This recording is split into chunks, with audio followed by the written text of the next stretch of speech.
Buenos días. ¿Aló? Hola, doctor Carrillo, buenos días. Néstor, muy buenos días, ¿me escucha bien? Le escucho perfectamente. ¿Tiene usted alguna información sobre esta avalancha de esta madrugada en Cauca, en la zona de Argelia? Pues en este momento estamos consultando, tenemos la información pues que hasta ahora es pública, de que se va a realizar un puesto de mando unificado allá en Popayán, y pues bueno, nosotros estamos muy atentos, usted sabe cómo funciona el sistema. Entonces, pues bueno, la sala de crisis monitorea esto 24/7. Pero estamos viendo qué pasa. Parece que es grave, un tema, ¿no?, serio. Sí, señor, esperemos que no sea tan grave, pero sí todo parece indicar que es grave, sí, Néstor. Pues ahí estamos pendientes, vamos a ver qué sucede. Y a la gravedad del hecho, pues se le suma que no hay muchas comunicaciones, se interrumpieron las comunicaciones con esa zona. Eso es Cañón del Micay, que es una zona... Es una zona muy compleja. Terrible. Doctor Carrillo, ya que lo tengo en la línea, quisiera preguntarle por su otro tema, por el tema de La Guajira, que finalmente consiguieron las pólizas para los carrotanques. Sí, Néstor, así es, efectivamente algo que podría parecer muy sencillo y pues fíjese usted que a veces uno entiende que es difícil explicarle a la opinión pública que algo tan simple como la adquisición de unas pólizas haya podido tomar pues casi 10 meses, pero pues esas son las consecuencias de la corrupción, son las consecuencias de la perfidia, ¿no? Pues nosotros, después del escándalo del señor Olmedo López, que sigue vivo y que pues sigue además cortando cabezas en el gobierno nacional, a pesar de ese enorme escándalo, pues nosotros seguimos tratando de mantener esta entidad a flote. Pero el tema de los seguros fue muy difícil. Yo creo que usted recuerda la controversia incluso con Fasecolda, porque pues ahí es donde usted ve cómo funciona el capitalismo, ¿no? Entonces, las aseguradoras quieren la carnecita, pero el hueso sí que se lo quede el Estado. Y eso fue lo que en últimas pasó. Entonces, la aseguradora, la previsora, fue la única que se presentó después de varios procesos desiertos, y nosotros pues tuvimos que aceptar las condiciones de la previsora, que fue, como le digo, el único proponente, pero hoy los carrotanques están asegurados. ¿Y qué hizo que la previsora, que es del Estado colombiano, sí los asegurara y una privada no quisiera asegurarlos? Pues yo creo que es la responsabilidad social y también un poco el deber moral, ¿no? Esto pues es una sin salida. Yo estoy obligado por ley a asegurar los bienes del Estado. Y pues también estoy obligado a demostrar la debida diligencia de que esos carrotanques no se están pudriendo, y eso es lo que hemos estado haciendo. Pero sí fue muy difícil y es pues inexplicable que tome tanto tiempo, pero así fue. Y hoy yo celebro, pues imagínese como si me hubiera ganado pues un mundial, haber podido contratar una póliza, que es algo muy simple en la función pública, pero bueno, así son estas cosas. Sí. Ahora podemos decir que esos 80 carrotanques van a entrar en operación en los próximos días, van a pasar por un proceso de puesta a punto y van a comenzar a prestar su servicio. Además son muy necesarios, ¿no? Ahí usted recorre el país y en todas partes hay problemas de abastecimiento de agua. Sí. Doctor Carrillo, una vez confirmado, garantizadas las pólizas, ¿cuándo podrían entrar a funcionar? ¿Cuándo podrían entrar en operación los carrotanques? Algunos reportajes que han hecho los periodistas desde La Guajira señalan que tienen algunos problemas mecánicos por cuenta del desuso, por cuenta del abandono. Una vez garantizadas las garantías, perdóneme la redundancia, ¿cuándo pueden entrar a operar? ¿Cuándo pueden entrar a distribuir agua en La Guajira? Pues Ricardo, yo no utilizaría la palabra abandono, porque por ejemplo otra cosa que fue difícil pero logramos en los primeros días de mi administración fue conseguir las pólizas en reposo. Esos carrotanques no tenían seguro todo riesgo, pero sí tenían una póliza en reposo.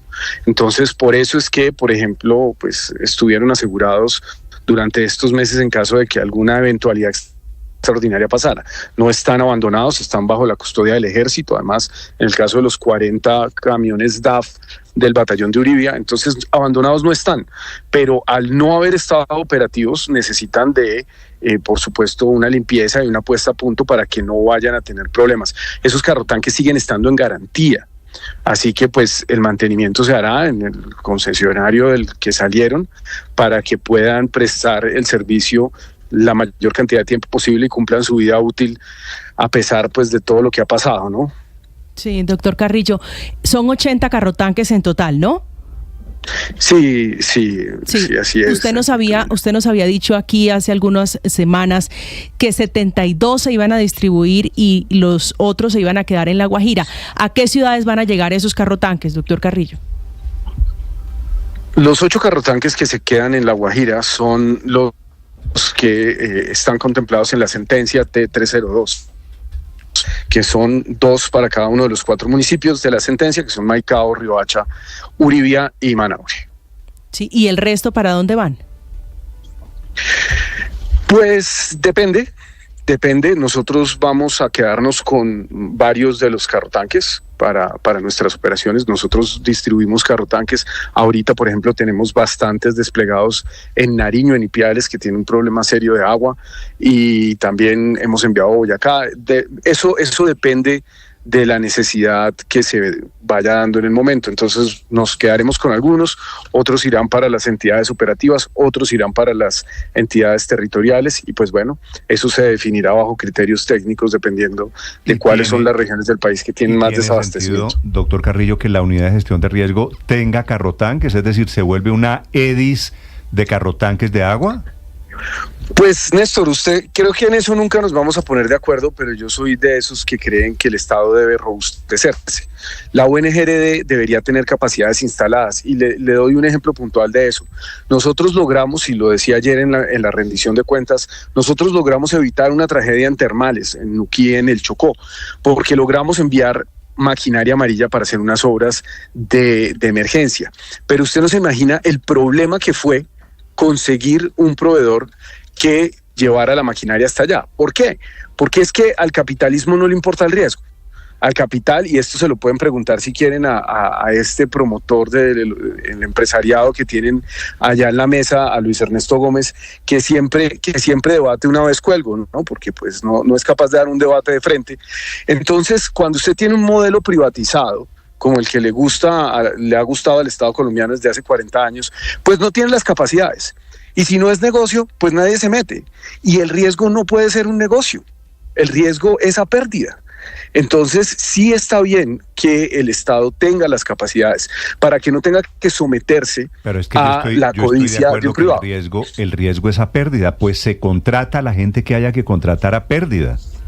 Claro, pero usted necesita tener las capacidades. Usted tiene que tener cuántos carrotanques en tantos municipios que puede haber problemas de falta de agua en Colombia.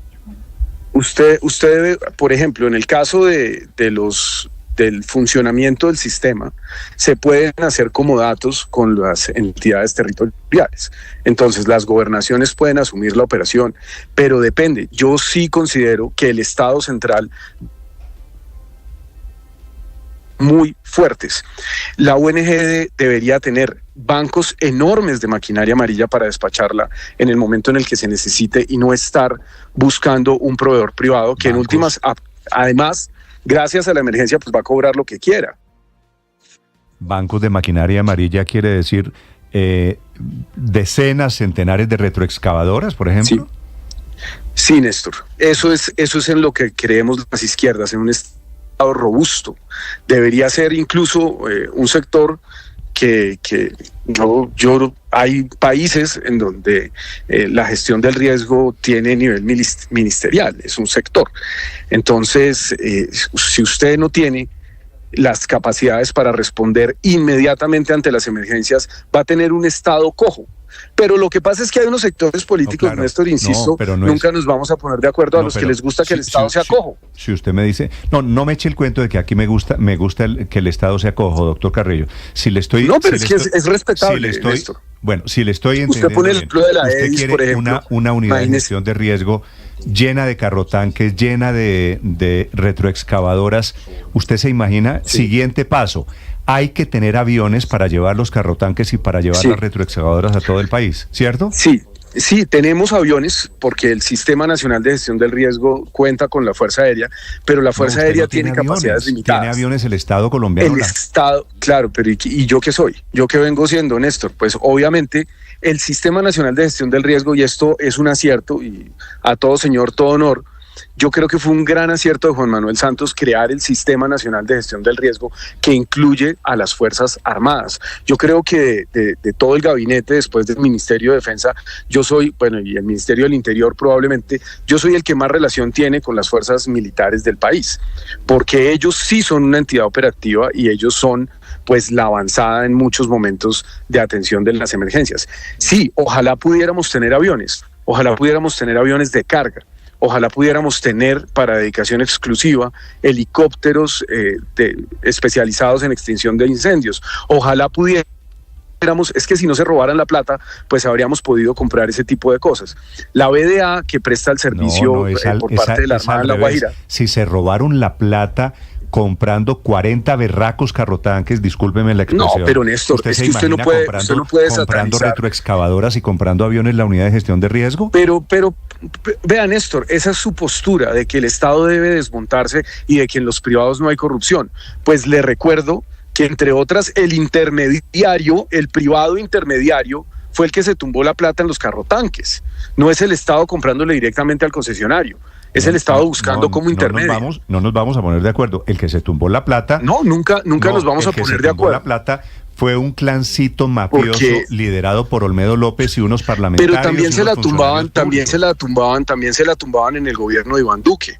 Entonces, pues recuerde el escándalo de las marionetas, Néstor, que es un escándalo monumental que no recibió la fascinación por parte de algunos medios, como sí lo recibió pero en el gobierno de Iván Duque, tanto en Prosperidad Social como en la ONGRD, se robaban plata a raudales, y eso no lo digo yo, eso no es una opinión. El señor Mario Castaño, pues que de Dios goce, fue condenado por eso. Y fue condenado cuando iba a empezar a hablar. Y el señor Pierre García ¿Él era funcionario del gobierno? Era senador de la República y en ese momento era de la bancada de gobierno de ese momento. No, doctor Carrillo. Entonces, Carrillo, no intento entrar en la batalla, en el dilema. El empate delincuencial. De cuál es más corrupto. Lo que le digo es que terminamos... Y estoy de acuerdo con usted, pero es que hay algo en lo que sí no estamos... Como en el gobierno Duque robaron, entonces está permitido que lo hagan en el gobierno Petro. No, yo nunca he dicho eso, le agradezco que no ponga palabras en mi boca. La comparación con los gobiernos anteriores, me parece que es mala estrategia, se lo digo con mucho respeto, porque al final de cuentas esta es la tesis de estamos haciendo la misma corrupción que había antes. No. Esa tesis usted la puede plantear, pero no es la que yo defiendo. ¿Quién nombró a Olmedo López, doctor Carrillo? La que yo defiendo, Ricardo, es que nosotros nos elegimos con una bandera de cambio y no podemos resignarnos a ser como los anteriores. Y eso es lo que yo he hecho desde que llegué. ¿Quién nombró a Olmedo López, doctor Carrillo? Yo no voy a responder aquí ni por Olmedo ni por los anteriores. No, pero yo respondo por lo que yo he hecho. Y lo que yo he hecho es no permitir que se robe la entidad. ¿Quién nombró a Olmedo López? Lo nombró el presidente y le pidió perdón al país, y fue un grave error. Doctor. Fue un grave error. ¿Quién nombró a César Manrique? Entonces, hay una cosa en la que sí no nos vamos a poner de acuerdo con ustedes, y es en la tesis de que hay que desmontar las capacidades del Estado porque así se blinda de la corrupción. Eso no es verdad. La corrupción en lo privado también existe y es enorme, y es además más difícil de controlar, porque es que usted no le puede poner un derecho de petición a un privado, el privado no le contesta, en cambio el Estado sí. El Estado además es sujeto de control político por parte del Congreso de la República. Una corporación o una transnacional no. Entonces, yo sí quiero dejar algo claro. La corrupción habita en lo público y en lo privado.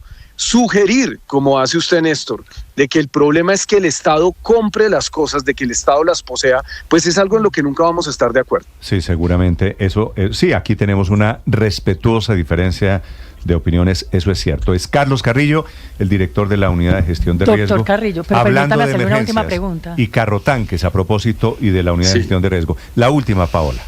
Sí, no, es que estoy muy perdida porque el doctor Carrillo una y otra vez habla sobre que él no está de acuerdo con ese desmonte de capacidades y que se necesita es un Estado robusto. Pues yo sí la verdad no entiendo, porque acaba de pasar por el Congreso con apoyo del gobierno una gran reforma de descentralización que obliga por lo demás al Estado a adelgazar ciertas entidades de orden nacional, como ellas la Unidad Nacional de Gestión de Riesgo. Comprar, doctor Carrillo, bancos de maquinaria amarilla cuando lo que hay que hacer es precisamente reducir el tamaño de esta unidad en aras de cumplir con esta ley de la República, ¿tiene algún sentido? Pues venga, le cuento una cosa, Paola, y creo que estamos revolviendo un poco las lentejas con el arroz, porque una cosa es la descentralización y otra cosa es el desmonte neoliberal del Estado. Un Estado federal puede ser muy robusto, y de hecho, si usted se fija, hasta el mismo paradigma del capitalismo que es Estados Unidos tiene unas capacidades federales robustas y pues nada más piensen las fuerzas militares de los Estados Unidos que aún no son privatizadas, de pronto terminamos, ya están privatizando el programa espacial, pero el hecho de que se descentralice la ejecución, que se descentralice la distribución de los recursos, no implica desmantelar el Estado, son discusiones distintas. Y quiero decirle una cosa, Paola, y a los oyentes, yo no estoy de acuerdo con ese acto legislativo. Yo no estoy de acuerdo. Si usted me lo pregunta a mí, yo estoy de acuerdo con la carta que enviaron todos los ministros de Hacienda, estoy de acuerdo con la postura que tenía además el saliente ministro Bonilla. Yo no estoy de acuerdo con ese proyecto de reforma al SGP tal como está.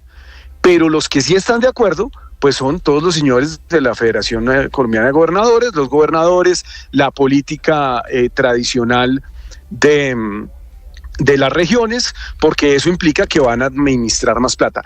Yo creo que si vamos a dar la discusión entre centralismo y federalismo, la tenemos que dar de una manera seria, no por debajo de la mesa, como un poco lo está haciendo este acto legislativo que seguramente va a ser aprobado en las próximas semanas. Eso es cierto, solo aclaro, es un acto legislativo impulsado por quien hoy es ministro del Interior. Doctor Carrillo, gracias por acompañarnos. Bueno, un saludo para usted, para todos los oyentes. Gracias, Carlos Carrillo, de la Unidad de Gestión de Riesgo 8.